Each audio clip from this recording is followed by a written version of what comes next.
if we run out of interest or can't afford to watch other people play disc golf, we just go play. Two of these boys and girls will spend some part of their lives in a mental institution.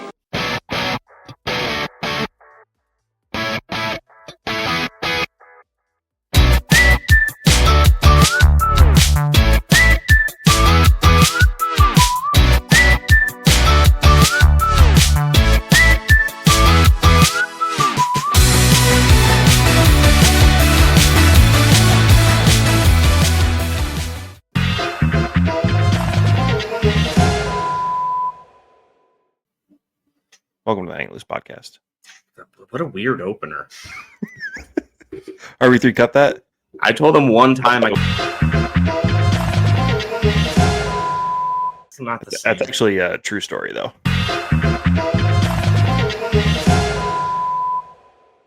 For no reason. Hang Loose podcast. My name is Shank DG. With me, as always, is Spicy Boy. Spicy Boy. We're not doing that again. Yeah, that was an interesting clip you decided to put up there. I thought it was a lot of fun. It was great. It's just made me seem like creepy. I thought it was funny. Which endearing. Yeah, like the fun, like that one uncle who always hands you $100 bill but then hugs you for too long. I hate the edit you did. Rudolph! It's about to get better because I'm going to show my cock on the internet. I'll say that. Like I love the edit. The edit was the funniest part. You're a sneaky son of a bitch for that one. I'm going to show my cock on the internet. Hell yeah. I can't be mad about it. I would do the exact same thing. But well, while we're talking about edits, you should see what I didn't post. I'm going to shit on your edit for the video. It's so easy to just get dick in your mouth sometimes. Video of Randy talking about his van, because I think you tried to make a loop and it didn't work. Because at the very beginning of the clip, he's like, yeah, Picasso in the back of my van. And then it just cuts and restarts the whole story over. And it's like, what?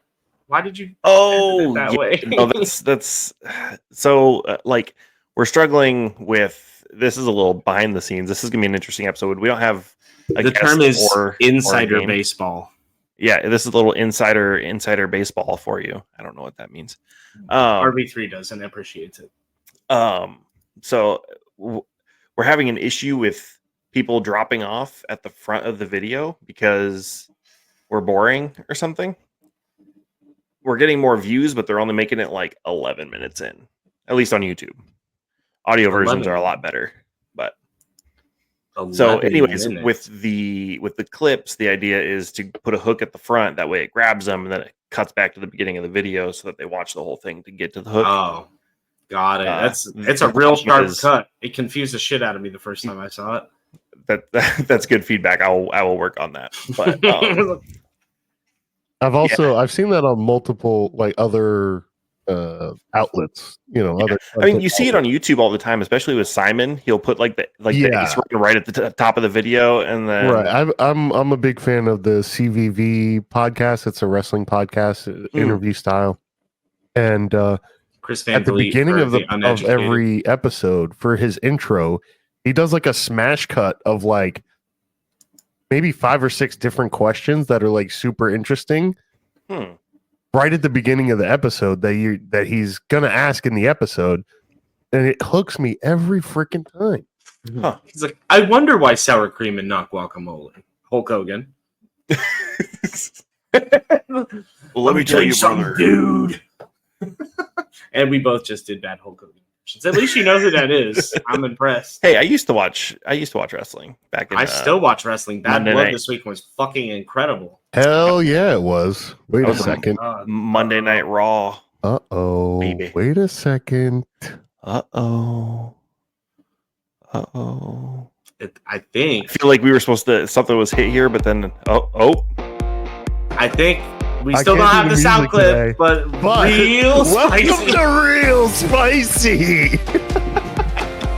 That time of the show where we kick Shanked out because he doesn't know what the fuck we're talking about. Yeah, get the hell out of here. Welcome to Real Spicy, even though I'm not on camera today. Yeah, it's just going to be me awkwardly. Yeah, Bad Blood was great. I'm a little under the weather because I was camping, so I watched it in a tent. Yes, camping 2 weeks in a row. Camping. It was a phenomenal. I was surprised by the outcome of the McIntyre CM Punk match. Really? I was a little surprised. That shocks me because McIntyre was McIntyre was made to look like a huge star for the entirety of the feud. So I have no problem with him losing. I didn't have a problem. Punk hasn't won a big rivalry since he left WWE. He had great matches with MJF and AEW. He had phenomenal matches with Do you think they take that into account? Do I think WWE does? Yeah. Oh yeah, because I don't think like what they did at other places. Yeah, I think if the match between MJF and CM Punk isn't bloody how it was, Punk and McIntyre don't go into a Hell in a Cell match and get even bloodier. You know what I mean? They absolutely took that into account, and they knocked it out of the fucking park. And Punk really needed a strong showing against an opponent who's bigger than him to be like, I'm still the best in the world. Because he's going to have at least 1 or 2 more title runs before he hangs him up. Even though he's older and he's more like a tutelage type person these days for younger talent. Yeah. He's still so goddamn good at what he does.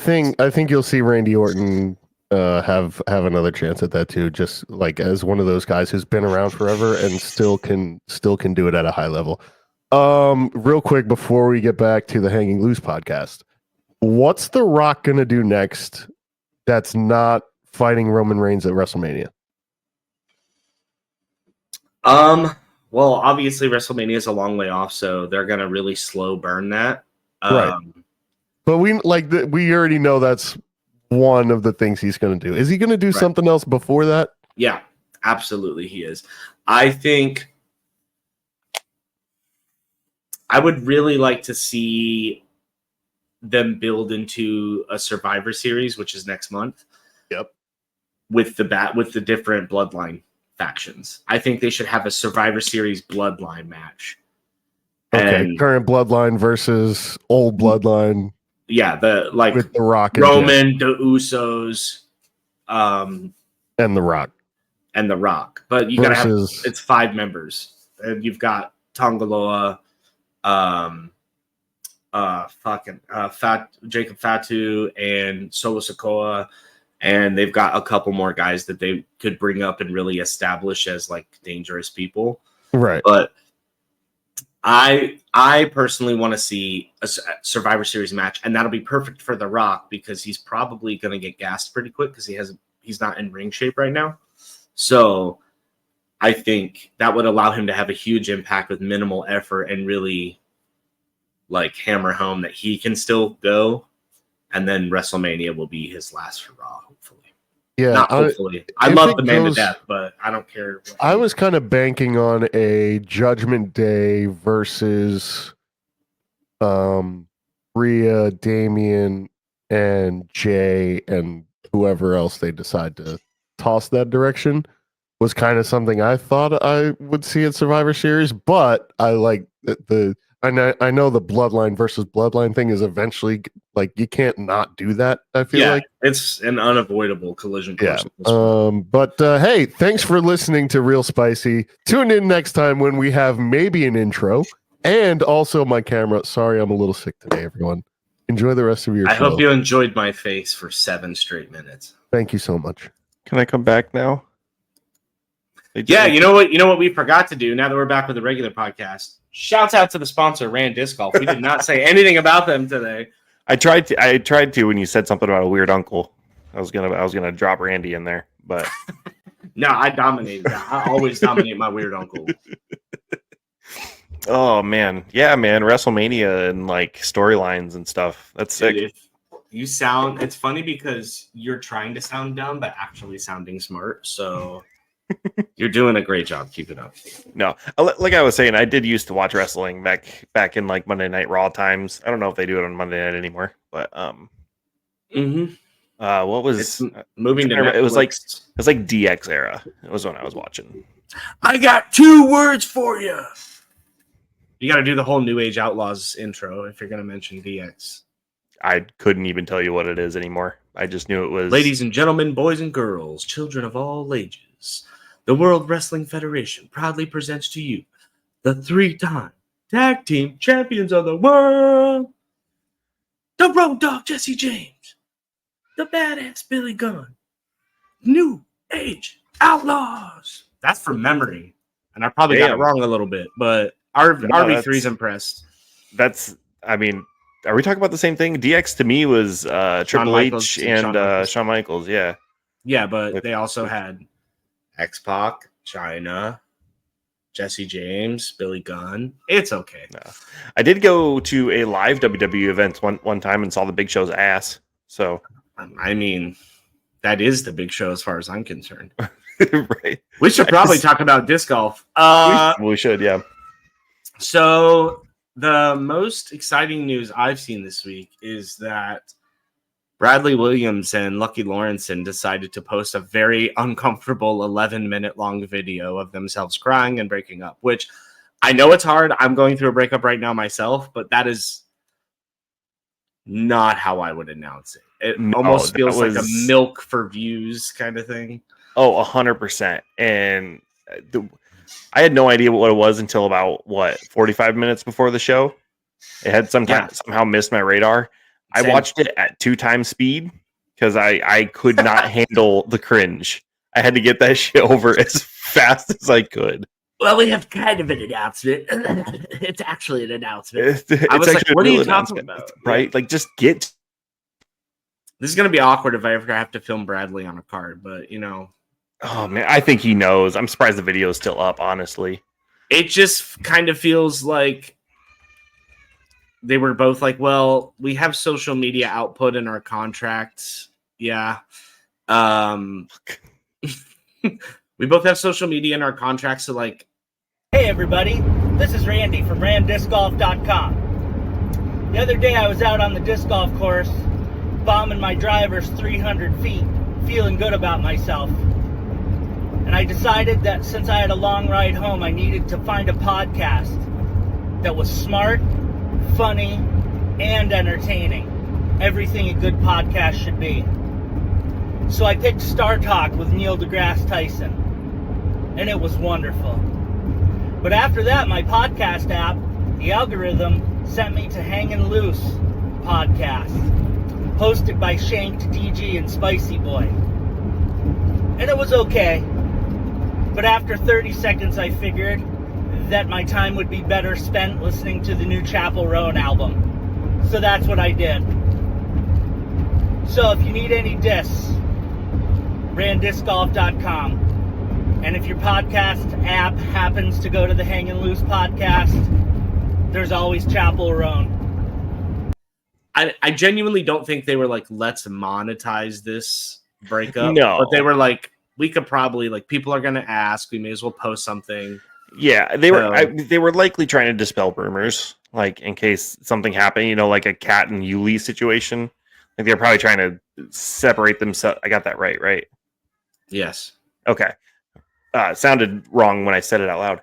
But dispelling rumors and stuff. But, man, that could have been less than a minute. It could have been an Instagram post. It could have been anything but what it was. And the whole time I'm just like, Lucky, like, blink if you need help. Like, I don't know that it's that bad. But it was it was rough. It was very uncomfortable. And there are parts of your life that you share and parts of your life that you don't. Like, when I split from my partner of 13 years and we got divorced, we absolutely wrote a shitty, sappy Facebook post about it. But, like, we didn't record a video. Yeah, you know what I mean? Though. It's just like, it's there and gone. Like, they're both nice people. I've met them both, but it's like you'll see it on one of those try not to cringe Instagram pages. Yeah, and I think it's a symptom. I'm going to be, saying this on a podcast of a group of people who have a combined less than 5,000 followers. The need for disc golf community and people to make everything content is the source of this, right? I mean, you saw it with Bedanza when he had a kid. Like all of a sudden it was what did he call it? It was a Bedadza. Like it's just that's not fun. even. I love a bad joke.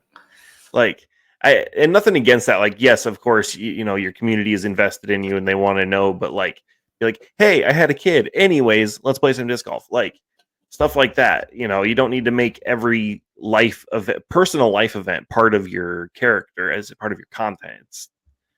I think Nate Sexton does a great job of that. He includes his daughter Coraline like here and there, but he's never like, look at this. He's just like, hey, guess who tagged along with my round today? And that's pretty much the extent of it. So yeah, you know, I think and I think the Bradley and Lucky thing was an extreme of that because normally other things don't matter all that much. But yeah, I don't know.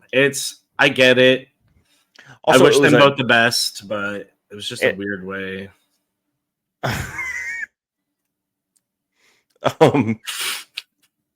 Nice. Yeah, no, and I think it was weird because it was an uncomfortable post rather than the opposite where it's usually, you know, like announcing positive personal things. This was a negative thing and they decided to do 11 minutes of it. Insane stuff. But sorry for you guys and happy. To be honest, we put out 1 hour of cringy content a week, so we really can't say shit. It's true. I just did a whole 5-minute segment by myself on wrestling, and I'm like, don't have feelings. Obviously, we love them and wish them the best, but it was just kind of a silly way to go about it. Absolutely, and you know, Bradley Williams is one of my favorite people to watch on tour. So he was on Skins just at Maple Hill, right? Yeah, I feel he was the first Pro Tour winner at the Vibram Open in 2016. Really? Maple Hill. Yeah, he's first Pro Tour winner. Dang, I didn't know that. Well, never mind. I take it all back. He's not one of my favorite people. All of it, including the good stuff. So funny thing happened to me today at the day job. I was working and we have to submit tickets for things. And one of the supervisor's names, his initials is DG. So I was working a ticket today and there was a note on it that said DG approved. And I was like, disc golf. And I had a nice little quiet giggle to myself. So disc golf approved. Disc golf approved. Man. You know. Hell yeah. I got a fortunate lunch today that says, with brains and beauty, you are the complete package. I don't know who the fuck that was meant for, but I'm sorry that I got it. Your brains, RV3 is beauty. Yeah, that's why he's hidden. And together, you create a fortune cookie. We are the Wonder Twins. Anyways, more disc golf news. I'm sure no one has noticed yet, and honestly, it's probably I wasn't told not to say anything, so I'm just going to go ahead and say. A former employee of Dynamic Discs reached out to me and talked about his departure from the company. And since then, they have not posted at all on social media. That on top of their House of Discs announcement, I was wondering if you guys had any speculation. Do you think we chased Dynamic Discs off Twitter with that really long interaction? Because they probably were like, I think that's exactly what happened. You spent 3 hours going back with these two fucking going back and forth with these two fucking nerds. We can't have that. We're just going to can our Twitter page altogether. And Instagram. I thought it was just going to be Twitter, but Instagram has not posted either. Now, I will say that at least from my memory, that over the last maybe 24 months, they've probably gotten the most, I don't want to say hate, but they've gotten the most negative reactions that I've seen out of any disc manufacturer. Really? Yeah, because they overpriced, what was it, the General? Oh, the General, yeah. People were just hating on them for that, which fully understandable. Oh yeah, $30 for a disc is insane. I mean, I'm genuinely eating Chef Boyardee, as we talked about last week, for meals, so like I can't afford a $40 disc. Yeah, but then also they have, and this is not to hate on anybody. I was raised this way, but like I think a lot of their representatives are very outwardly religious. Oh, I see what you're saying. And I think that rubs some people, because disc golf is super funny because you have a lot of hyper religious. You got the Joel Freemans and Nicole Redolans, and then you have people like me who are like, it's not for me. If it's your thing, have at it. It's not my thing. And I think that people who don't necessarily have a religious affiliation tend to be a little more lashy outy at those that do, because they don't agree with it. Whereas people who do have religious affiliations usually will carry themselves and like, I'm not going to be conflicting with whatever. And you see a lot with like Foundation. There's a lot of people that hate on Foundation because of Liberty University and their religious undertones. Not even their content doesn't even touch on that really. Right. Just the area and the school in general put off bad vibes for some people, which I don't necessarily agree. I really like Foundation's content, but yeah, I mean, it's great. It's reliable content, and that if you want to watch something disc golf related with a family member or like a child or whatever, and you want to be like, hey, this is what I am talking about when I'm talking about disc golf, you can throw that on, and it's not going to be me missing a 8-foot putt being like, fucking shit. You know? It's very safe content. Yeah, and it's great. Yeah, but I think like the Bjerkes, Doug Bjerkes and Paige and Grady, and they're all very, again, I'm not hating on it at all, but they are very outward with it, and I think that just kind of, unfortunately, in some people's views, not my view, please don't cancel me, but in some people's views, I think it taints dynamic a little bit. They name all their discs after like law enforcement, so it seems very like right wing, and I think they probably just got tired of dealing with it, to be honest. Yeah, I remember a while back, a tweet. I want to say it was like Blossom or somebody tweeted that ACAB also means dynamic discs, which I thought was a hilarious tweet. That's expert level tweet.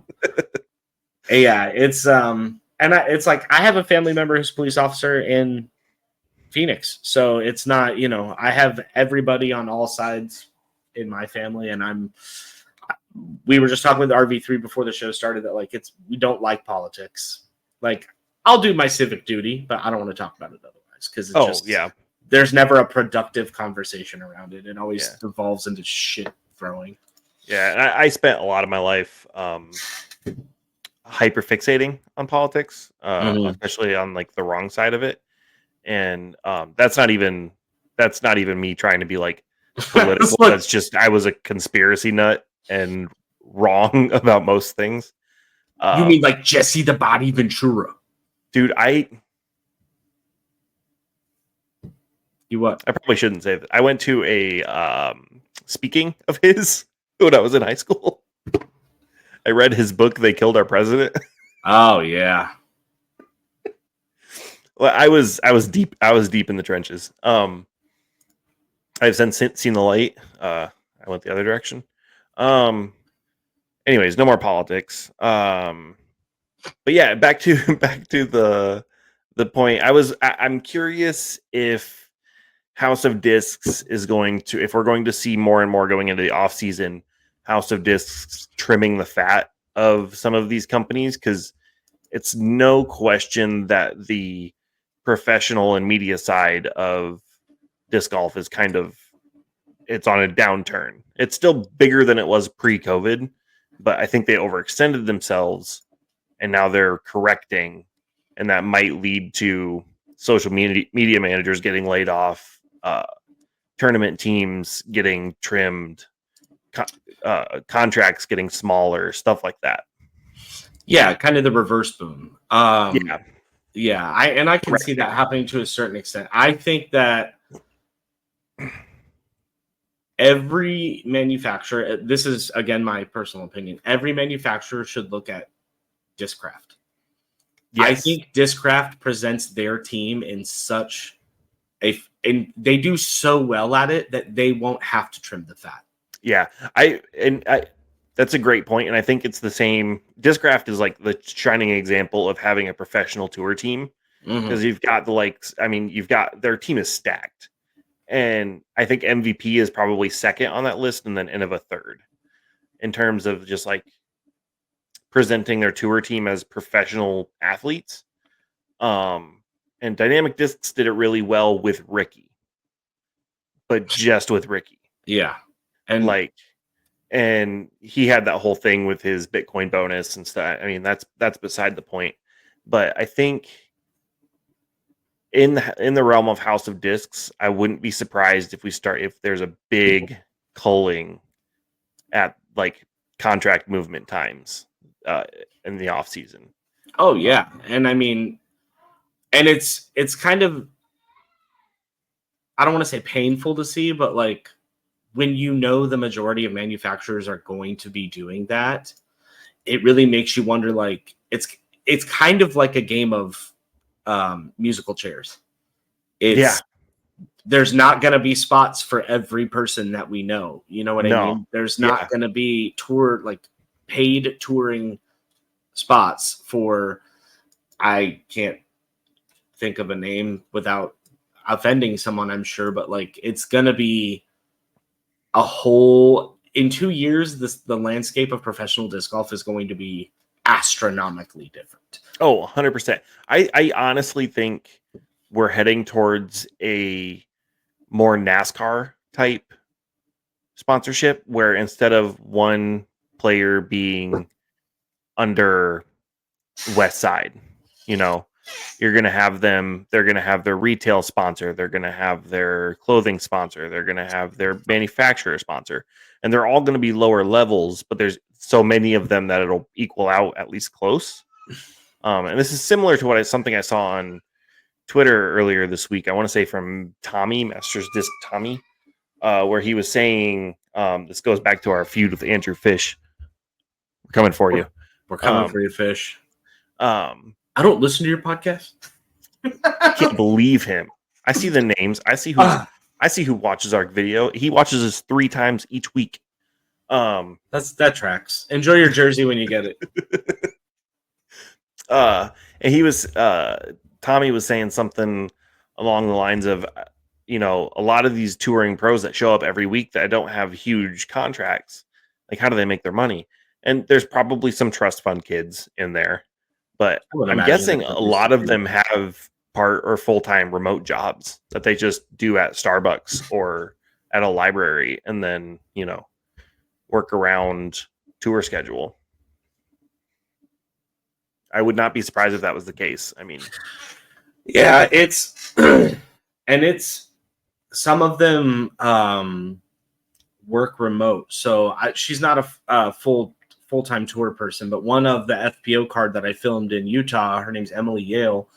Pretty sure she works remote. So I know my friend Hannah Stefanovich from Tucson, Team Spinners, shout out Spinners.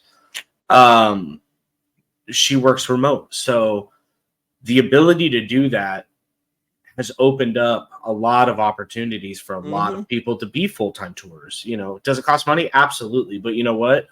A car payment of $400 a month is a lot less than the $1,600 I'm paying for this 1-bedroom apartment. Yeah, for rent. Absolutely. Yeah. You have to pay for gas? Of course you do. But you also can just stay somewhere for 4 days and not drive anywhere. So it's like... Yeah. You can live in your if you're driving like an RV or something, or like a fucking panel van that you'd throw a twin mattress in the back of, like, no one's saying that the touring is easy, but it's a choice to make if you love the game. And I appreciate that sentiment a ton. Like, it's something I wish I could do. Same. Unfortunately, I found disc golf after I started building my life. But I mean, with the sort of remote jobs that you can get, a lot of them are salary and task based, to where you don't have to clock in 9 to 5. As long as you get your stuff done that you need to do every day, every week, you can work after your round ends at 4 o'clock until 10 at night, and then wake up in the morning for round 2 MVP. Yeah. Like I don't mean, think it's that absurd. I think about it all the time. Is like if I had found disc golf and I was like 14 instead of 29, like my life would be wildly different because I would have those formative years to really put effort into it and not be a fat piece of shit playing Call of Duty. And the younger you get into it, the better. I mean, dude, I would never give up my Black Ops 2 days ever. But the younger you get into the sport, the better too. I mean, you're seeing this with the kids that are coming up now. But even my son, like we watch Jomez on the weekends, and he has started mimicking backhand form with no coaching, just from watching them, and he does pretty dang good. And he's 2. Yeah, like absolutely. And that's like, I that kind of shit always makes me kind of like smile. And it didn't even have to be disc golf, but if I see like a parent in public and their kids like practicing dancing, or they're like naming the presidents or talking about, I love that. When a kid gets obsessed with something, there's like no more pure emotion in the world. And it's that's just straight joy. Yeah, that's how I was with baseball for like 20 years. And I still am. I walk into the stadium downtown and I get emotional because I'm like, I can smell the grass and I can smell the beer and the hot dogs, and I know the national anthem's going to come on, and it really just fucks with me for like 5 minutes, and then I'm fine. That's awesome. And that's how disc golf is for a lot of people. That's how disc golf is for me. That's when I was a kid. I'd say that's probably what skateboarding was to me. I was never good at it, but I loved it. And then I had an obsession with hacky sack for a while. I was surprised there. Like I was doing like tricks and shit. I spent way too long practicing fucking hacky sack around the world. Oh yeah. And I actually got them banned from my school because we played 3-sack whack. And that's what y'all called it? We called it 3 kill, 4 kill, 5 kill.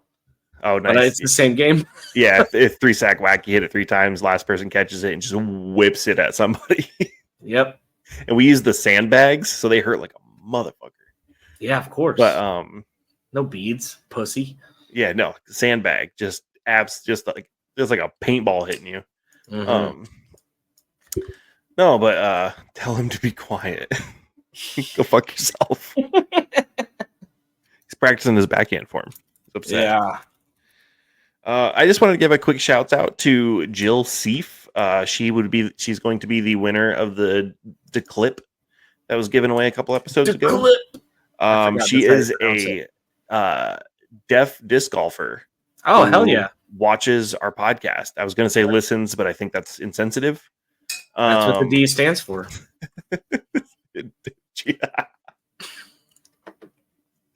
Oh, we appreciate We love you, Jill. It's really cool. We appreciate you. So yeah, I'll reach out to you on Instagram and find your get your information, send those out to you. Thank you again. That's awesome. Anyways, I have one question about that. Yes.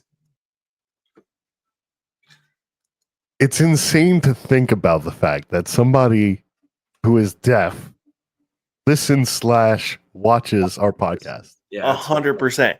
Has no idea what we sound like, but watches it. Literally last week, once I found that out in this last episode, I made sure to get a transcribed version of the video to upload subtitles to YouTube so they didn't auto caption it.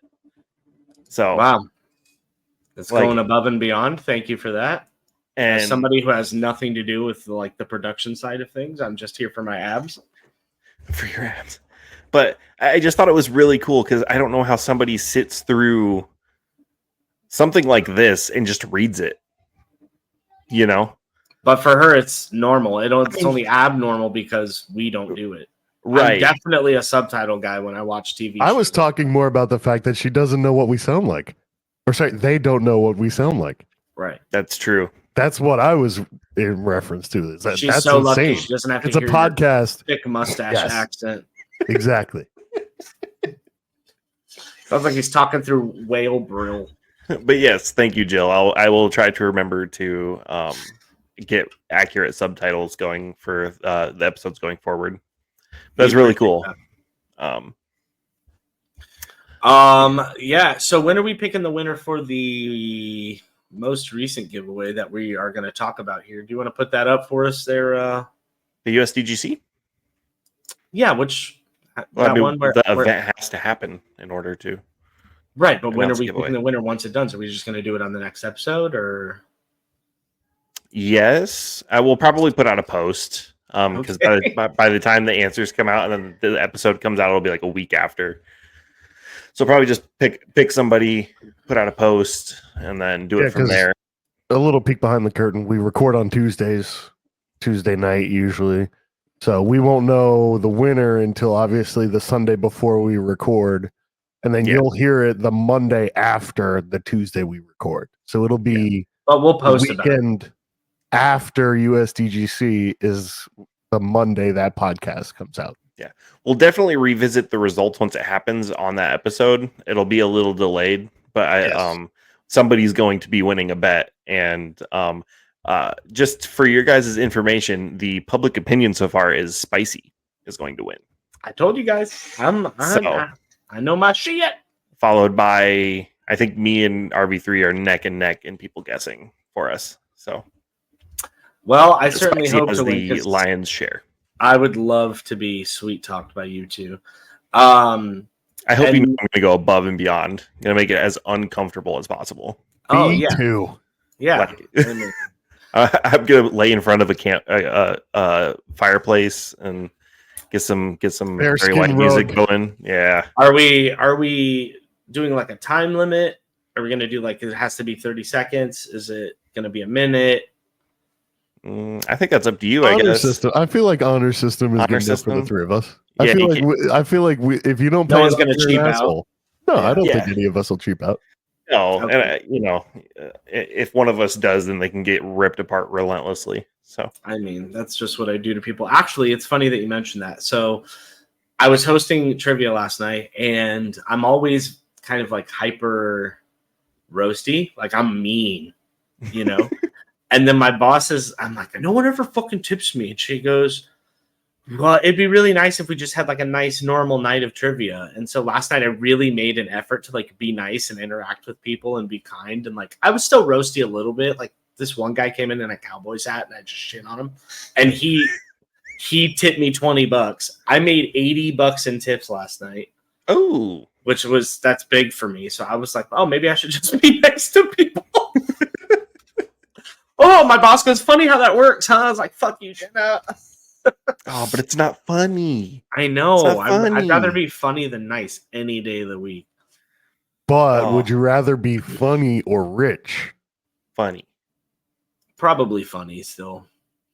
So if you're rich, you have a lot less to make jokes about because everything's okay. Whereas I'm suffering tremendously. That, yeah, yeah. So I make light of pretty much everything. You want to talk about stream? Sure. Not much more to talk about in terms of what we're doing. We're, by the time this comes out, it'll be done. So, yeah, but still, it's exciting for us to get to talk about. Absolutely. Yeah, we're running a charity stream for Edge to raise money for kids' disc golf equipment. Spicy took off his headphones so he doesn't have to listen to me. We're doing a charity stream for Edge this Saturday. We're going to be playing Disc Golf Game On.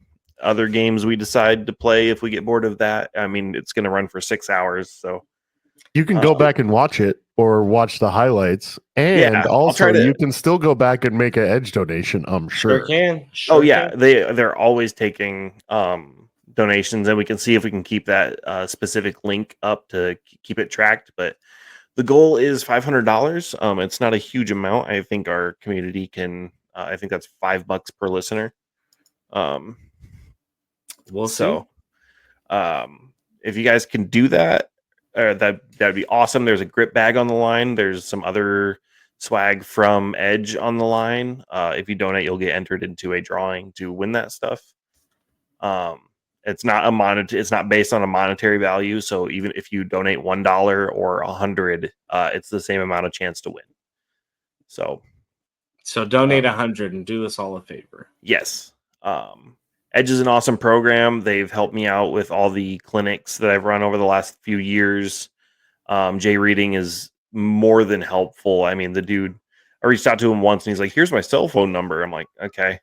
Wow. And he's just a really good guy and good program, worth supporting. Support the future of disc golf. Absolutely. And come watch us be dumb at video games. So can we discuss the games that we might potentially play? I know, Sure. Again, I don't want to waste time on the show, but like, if you have Phasmophobia, we should absolutely play Phasmophobia. Is it free? I don't believe so. Even if it's not, I'm sure I can get it.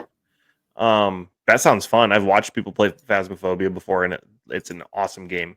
It is. So I would love to play it.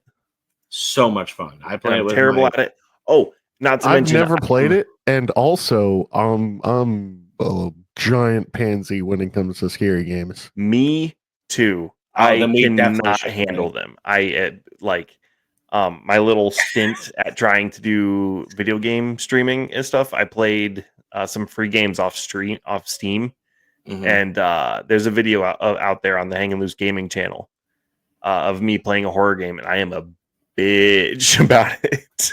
So, yeah,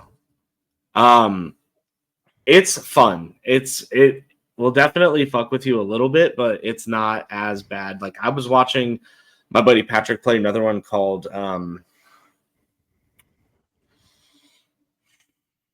I can't think of the fucking name of it, but it was another ghost hunting game. It's almost a direct rip of Phasmophobia. Gotcha. But it's purposefully made with like jump scares. Like Phasmophobia, dude, they'll get you every once in a while, but like this whole game is like every time you interact with something, there's like a 50% chance it's going to scare the shit out of you. Also, shouts out to Color Your Game for this sick hat. Dude, right. Have you colored it yet? I have. Does it look like it? No. You can wipe it off. I know, but I just got it today, so I haven't colored it yet. Oh, gotcha.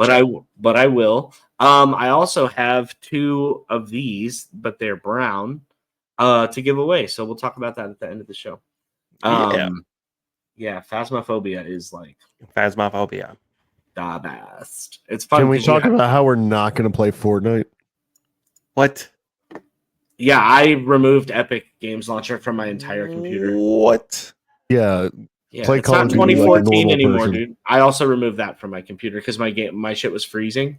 You guys have Rainbow Six? No. I can. I have Siege, but it's not downloaded. I was gonna say that's probably the only game I have that I wouldn't have to buy. Or Golf with Your Friends. Oh, I got that too. If it's free, we could do Disc Golf Valley. You could do it from your phone. I do have Disc Golf Valley. I'm actually like level 200 something in Disc Golf Valley. My friends are ghost hunting right now without I also haven't played it in like 3-4 months, so that's how far I was a while back. But yeah, we could play Disc Golf. I think they also have a desktop version. Yeah, I think they launched it, right? Yeah, I think that's true. But yeah, Disc Golf Game On is the best disc golf video game in my opinion. It's also our episode $20. Yeah, we also have an episode with him. 3 or 4. Which episode was it? One of those ones.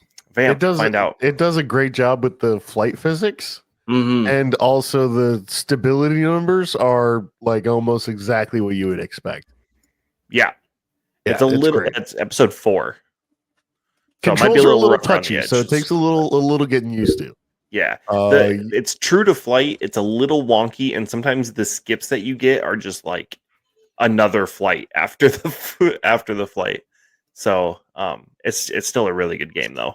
Definitely recommend. I might even still have a few codes left. So if you made it this far into the episode and are interested, reach out to me. I might be able to get you a code. But imagine listening to a show game and getting a $20 gift just for listening. Right. Dude, yeah, when I asked him if we could get some codes for the game, he sent me like 20. Holy shit. Yeah, dude was just like handing out codes. So if you made it this far into listening and also play PC games, reach out. I might have a code for you. Yeah. Can we play Backyard Baseball since it just came out? If I can afford it. Yeah, that's the catch here. I'm all right. I'll start making a list. Continue with the show. Sorry for taking it over with the charity stream. No, it's okay. It's a lot of fun. And if you're listening to this, charity stream already happened, but I hope you were there. I missed you. Yeah. Thanks for coming by. Any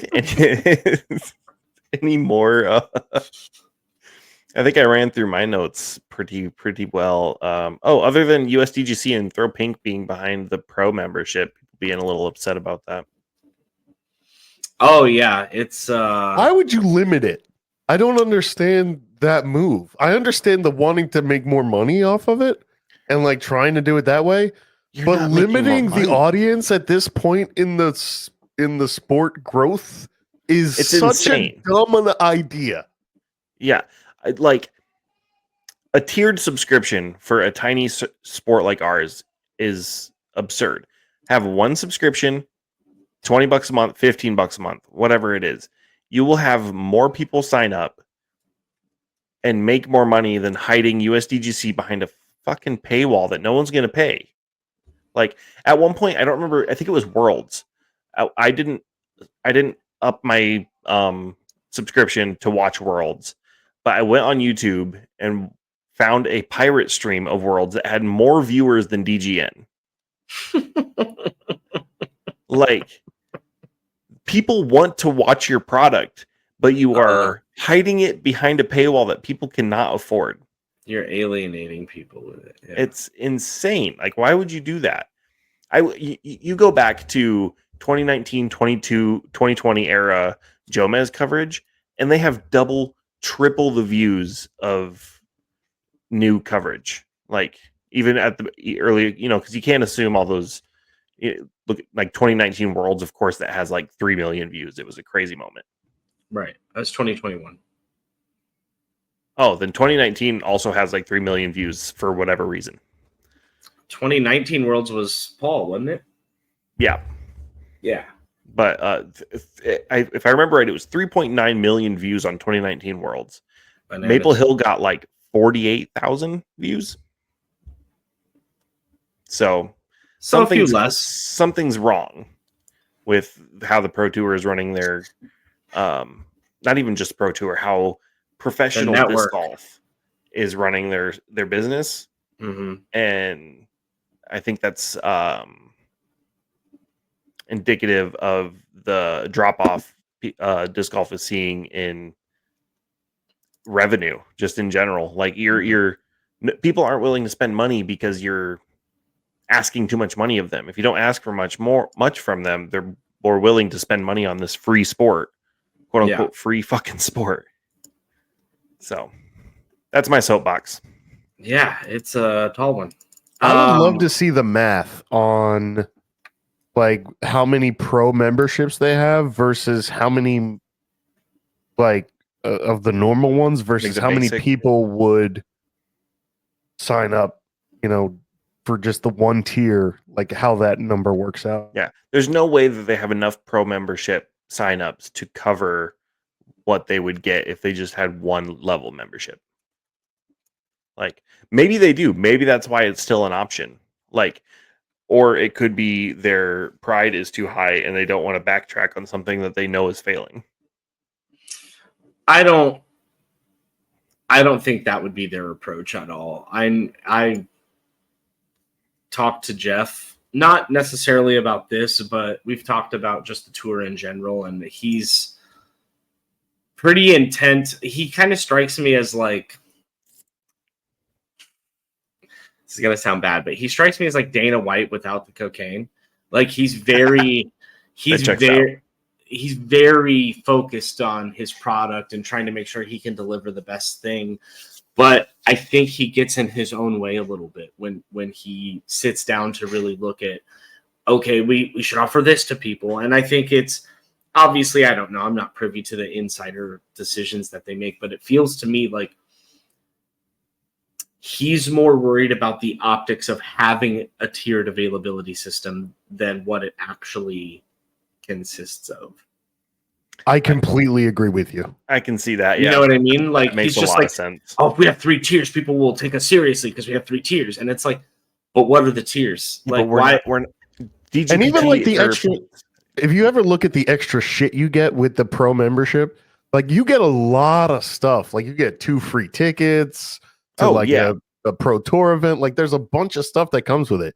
And it's still, I play golf with like 20 different people in a week. All of them have Disc Golf Network. None of them have Disc Golf Network Pro. 0. Right.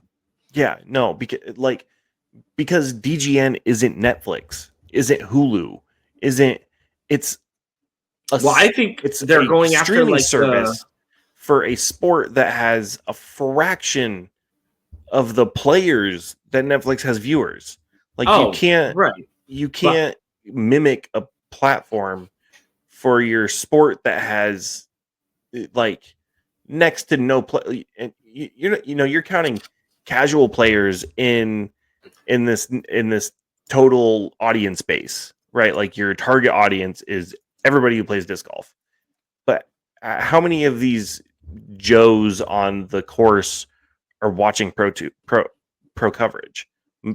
I would argue most disc golfers don't watch coverage. If they do, it's Joe Mez. I would agree Coast, to that, but I don't think they're trying to be like Netflix, Hulu type of thing. Like obviously those have tiered systems, but I think that's all I was trying to conflate with. And you're not a sports guy, but like if you buy NFL Red Zone or if you buy MLB Extra Innings or you buy Center Ice for the NHL, those do all have tiered systems. Mm-hmm. But like they're also massively bigger sports. I was gonna say. Most people watch football but don't play it. Right. I mean, that's who doesn't do that, Spicy? Any sport. Who? Soccer. Right. And well, I mean, soccer's the biggest. Soccer's a bigger sport than disc golf, and soccer doesn't do it. Soccer's the biggest sport in the world, isn't it? Yeah, by far. And I mean, even globally, like sometimes the fandom for cricket outweighs like Major League Baseball. I mean, if you watch a baseball game anytime in the last 5 years, 80% of that stadium's empty. It sucks unless you're watching the Red Sox because they have the consecutive sold out record, or like the Yankees or like a really big market team. Mm-hmm. 80% of the stadium is empty. Every time I go to a D-backs game, 80% of the stadium's empty. And that's why it costs $19 for a beer and $12 for a hot dog, because they're trying to make up their lost revenue. Yeah. I think it boils down to the DGN and the streaming platform. It's everyone involved with it thinks they have a captured audience, but the difference is it's not like other sports, right? Like I was saying, like people watch football, people don't play football. People watch baseball, people don't play baseball. Like disc golf is different. We watch disc golf and we play disc golf. If we run out of interest or can't afford to watch other people play disc golf, we just go play. Right. Like, so you don't have a captured audience like you think you do. Like if we don't watch your product, it's not like we're missing out on the sport. We just go outside and go throw. And it's kind of funny because I think it kind of goes both ways, but like the conversation of no sports, no spoilers for sports never doesn't make me laugh. It's like, no, that's not how the world works. And we've talked about this at length, so I don't want to go, back into another diatribe about it. But like, I think that there are instances in disc golf where when you go out to the course with your friends, if it just happened earlier that day, you're gonna be like, did you see the holy shot? Like, oh yeah, we'll talk about it almost more than like football fans will talk about football, because the passion is, like you said, it's there for us because we can just go do it. Yeah, because we're involved in the sport other than just spectating it. Yeah, I can go throw a hyzer after I see a crazy hyzer. Mm-hmm. It's not, I can't go throw on pads and run 100 yards, like fucking die. But like, it's just, we have that more intrinsic connection to it. Yeah, go ahead, Rudy. I hadn't thought about it in the way that you guys are describing it now, and I love it. Absolutely. I just hadn't thought about that level of interaction, right? That's what it is. That level of interaction that you have with disc golf. is so much deeper than any other sport because you can absolutely go out and have a 125-foot throw in just like Simon did 2 weeks ago. You can go out. No, the distance thing might be a little bit different because you don't have the technique or the ability to throw that far. Get there. But you could do it, right? You could do it. Like at some level, you could do it. No, absolutely, and I think that's where people like. That's why disc golfers take our games so personally, right? Is because we're not just spectating it. We're part of the community. We give money to it. We give money to play in tournaments. We're in leagues. We commiserate with the community. Versus, football and baseball also have a community, but it's like, whose team are you on? Like, who do you root for? Yes, there's like minor leagues, and you can play like your local like pickup games and stuff like that, but it's not on the same level as disc golf. You can't just, there's not seven baseball fields in any given town where you can just go. I can't. Prime example. I can't play at Yankee Stadium, but no. I could, and I have played Maple Hill. Yeah, 100% exactly right. Like we are so much more connected in our sport that we don't care about your streaming service the way you think we do. Okay, so let me flip this on its head real quick. Okay, just as a devil's advocate, what if that fractional amount of however many people have the pro version? Mm-hmm.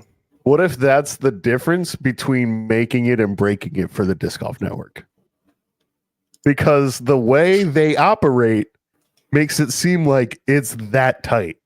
And if it is that tight, at a loss. Right.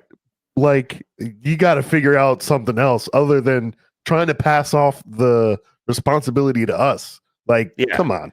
Well, doesn't the Disc Golf Pro Tour have like a sugar daddy? I'm pretty sure they have some big time funder who just pays for stuff and doesn't expect anything in return, just for the love of the game. Like, and yes, they're trying to pass the buck off onto the DGN or increased PDGA pricing. Even though they didn't increase the pricing, they just took away some benefits, like they took away the magazine, like whatever. That stuff, as disc golfers, that's fine. Like, you can still opt in to the magazine if you love it, but me, it's fodder for my kid to play with. He tears it up and I throw it away. Like, it's in terms of it very well could be that those pro members are make or break for the DGPT, but I also don't think it would totally break. I don't think DGN is going away anytime soon. I think they have the angel funding they need to continue and to try to grow. I could be very wrong. I want them to, and I want them to be successful. I will say one thing, and this will probably be a hot take, but like, one thing that I really enjoy on the live coverage is the live reactions by the commentators to shots. Because I love Jomez, and please never get me wrong about this. And I know some of those reactions are live because I don't think we'll ever see another commentary combo like German Yuli.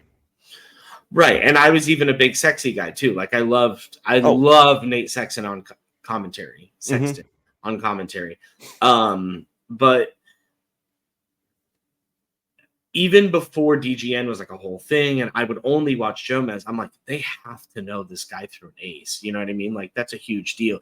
And it would always be in the back of my mind, is like, why are you playing it off like you had no idea? Yeah. That's kind of silly. They're presenting it as live. It's not live. It's not even close to live. Yeah. Still enjoyed the shit out of it, which really goes to show how phenomenal the commentary is from those three individuals. 100%. And the production is amazing. Like, Follow Flight is one of the, I mean, yes, I know they do it in ball golf, but being able to do it in disc golf, like Follow Flight, is one of the coolest things to watch. There's Flomez and Nomez, and they've really need to do more Nomez. I've been watching Jomez, and they don't do it as much as they should. They have it fleshed out in such a perfect way, and I almost wish that, and I know that they do kind of do this at some point, but I wish the Pro Tour had just like swallowed them and been like, okay, you do it, and we'll just give you the funding for it. Mm-hmm. And like, I don't know. I like what DGN how it's presented and things like that. It's hard, obviously, I know, to get like cell signal from the middle of the fucking woods. So I try not to hold that kind of stuff against them. But like a lot of times you need to do it better. We have technical difficulties or like things like that. Well, from my understanding, but that's the whole value proposition, right? If you do it better, we'll pay you more. But fucking do it better. Don't pay us more because you're going to give us a bunch of shit that nobody cares about. Yeah, I think I've talked about this on a previous episode, but I don't mind paying an inflated price for a product that doesn't match the value, because I attribute it as a donation to the sport to get better. But it doesn't seem to get better, and I understand it's only been 2 years, but they're increasing the price, they're messing with the pricing structure rather than fixing the issues. Like, right. They're doing all this marketing mumbo jumbo, pro level, basic, you get a free base level if you're PGA membership, all this like flashy bullshit, and then there's still only 8 pixels on the screen. Yeah. Like, I feel you. And I think that's a technical issue, yes, on cell stuff, but they're also like restreaming it to themselves to broadcast. So they're compressing the video to shit before it even goes live. Yeah. It just as like a workaround for something. I don't remember where I heard that, but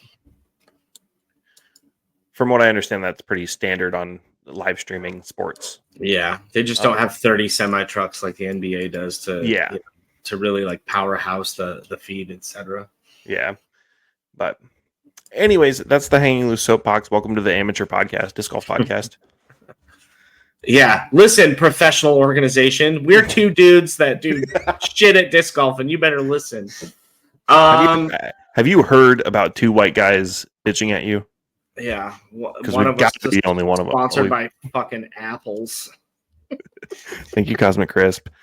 And thank you, RandDiscGolf.com, for the support of this show. Buy your discs with the dude himself. He's got a magnificent beard. It's real bushy. Real bushy. Real bushy. You could probably get lost in there. 1,000 points of light. Real bushy. That's an old SNL reference. I'm gonna post the giveaway on the hats, so keep an eye on my Twitter page and we will make something happen for those. I hope you stuck around waiting for the giveaway details, and it's just go look at my socials. That's awesome. Man, well, they'll figure it out. All right, man. Saw you at the stream. Appreciate you guys for listening. Like, comment, subscribe, do all the YouTube things. Yup. As Terry Miller would say, good friend of the podcast, Terry Miller. I'm glad we were able to be a launching pad for him to his success. So yeah, we like to help out the little people, and Terry's not little. All right, your turn to send us out the scream. I think I did it last week. Oh, I did it last week because I did that real gross one. Oh well. There's another one for you. Ew. Hi, this is Rudy from Disc Lab. Are you looking to launch your own podcast? We specialize in turning your podcast ideas into polished productions like you're listening to right now. Concept development to final edits, our team has the expertise to help you every step of the way. Contact us today to get started. Socials@disclab.io. That's socials@disclab.io.